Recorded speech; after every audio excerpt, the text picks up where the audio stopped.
Hi all, just a quick video showing you a few things. So, I had a faulty control box on this particular C5.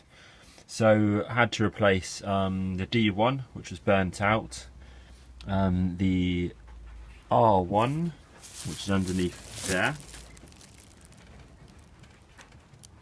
Cool.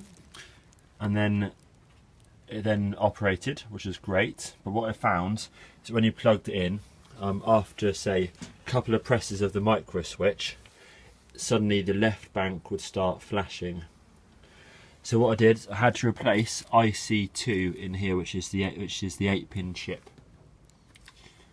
So that's that there. So then did that, then it worked, and then I found out, as you can start to see on the video, the battery level starts to drop.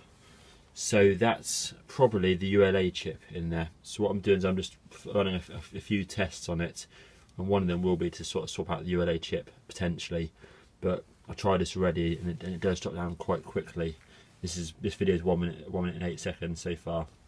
So it's about 2 minutes, I guess, since this has started to drop down. So I'll double check everything else, but I think that's the ULA chip. Otherwise, typically, the rest of it's working fine now. So you've got a little light down there. So yeah, so flashing left bank normally means IC2 down here, and generally to get the thing working it's often R1, which is usually visually burnt out, and D1 is usually visually burnt out as well. But of course there could be any other faults, but those are kind of like semi-common ones.